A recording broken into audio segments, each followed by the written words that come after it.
Welcome to Eastern and Western Classical Wisdom Essence, where ancient knowledge meets modern curiosity. We explore timeless wisdom from both Eastern and Western philosophies, history, and cultural traditions, bringing you insightful discussions and fascinating discoveries. Join us as we unlock the secrets of the past to inspire the present and shape the future. Exploring Feng Shui, Earth's caves. The Tao Te Ching says, "Man follows the earth follows heaven."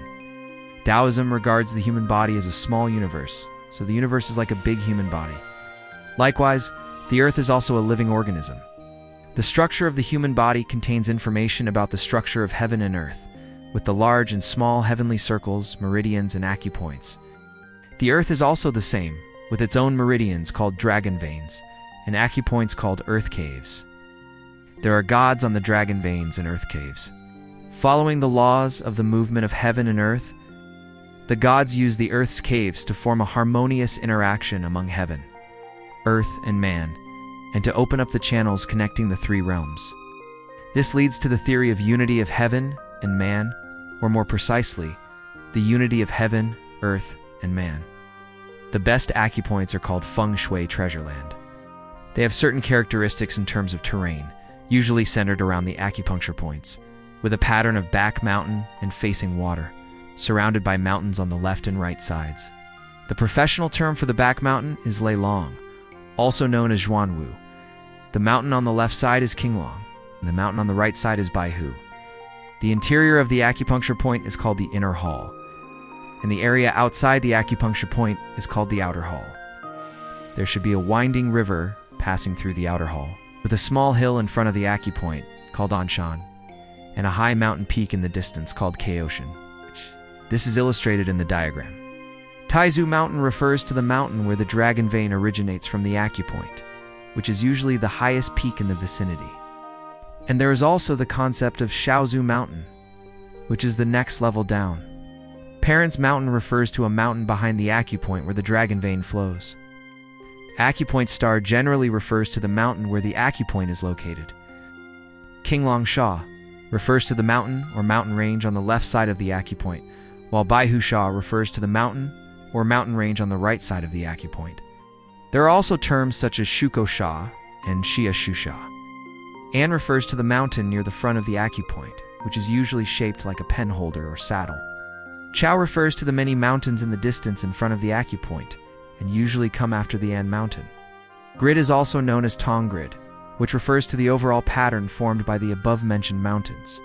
Each acupoint has its own situation, and the size and quality of the situation directly affect the ranking of the acupoint. An acupoint must reach a certain level of quality to have a grid, which means that later generations must have wealth and fortune equivalent to at least a county official of 7th rank to be considered in the grid. Of course, one situation will not only create one acupoint, and there may be several acupoints in one grid. Each grid can be as large as several tens or even hundreds of miles, or as small as only a few, or even one mountaintop, and there can be larger. Grids nested in smaller grids and smaller grids nested in microgrids. The Earth's cavity is graded, as many people know, as two levels. One is the worldly level, and the other is the transcendental level. Traditional Chinese Buddhist and Taoist practices refer to two concepts, mundane and transcendent practices. Simply put, one is the elevation of spiritual realm in the human world, and the other is the elevation of spiritual realm beyond the human world, similar to the levels of Arhat, Bodhisattva, and Buddha in Buddhism, each with different levels of virtue and enlightenment. In Feng Shui, there is also a large level division between the worldly and the transcendental. Of course, this worldly and transcendental division is different from the concept of mundane and transcendent practices. The division of the earthly realm is similar to the classification of ancient Chinese imperial officials based on their rank and characteristics, such as civil or military officials, and the 9 grades of the civil service system. Many of the high-ranking officials who assisted the emperors in ancient China were practitioners who understood the ways of heaven and earth, and they applied some of the concepts from the celestial and earthly systems to the human realm, including the ranking of official positions. As mentioned earlier, Only the 7th grade officials are considered part of the overall pattern, because they have sufficient autonomy and independence. The 8th and 9th grade officials do not have such requirements, and they only assist the 7th grade officials, so they do not require a separate pattern. In addition to the differences in the characteristics of Yin and Wu, the main criteria for ranking the levels of Earth's cavity are based on morality. In ancient China, besides the imperial examination system, there was another way of selecting officials called Zhu Shaolan. This involved selecting individuals who were known for being filial to their parents and having high moral character, and who were well respected by the local community. Local officials would recommend them, and after an investigation by imperial officials to verify their character, they would be appointed to official positions. Filial piety and honesty were considered outward expressions of a person's morality, and in ancient times, they were used as standards to evaluate officials. This method was once a major way of selecting officials during the powerful Han Dynasty. The realm of the transcendent, or the out-of-the-world layer, can no longer be called Feng Shui. To be more precise, it is no longer the concept of Feng Shui as understood by ordinary people. That meaning can no longer encompass its vast connotations. Even many of the names no longer use caves, and instead are referred to as positions or seats, such as the Buddha's seat or the lotus platform, which are used by immortals. Buddhas and saints, and have little to do with ordinary people. There are some special levels between the worldly layer and the transcendental layer. Above the highest first rank of the 9 ranks is the Emperor's Land, also known as the Son of Heaven's Land. The Emperor's Land is involved in the world's overall pattern and is tightly arranged by the heavens.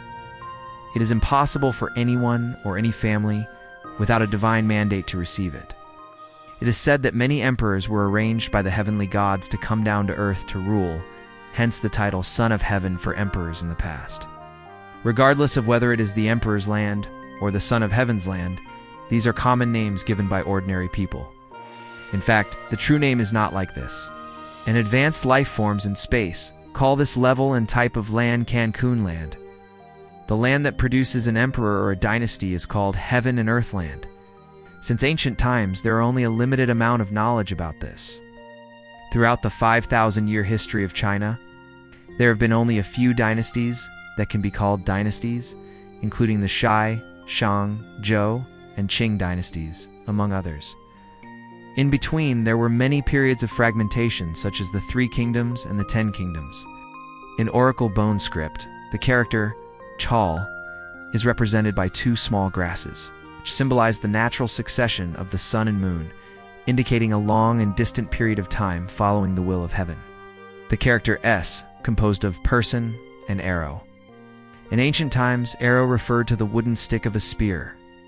While the metal blade of a spear could be reused, the wooden stick had to be replaced frequently.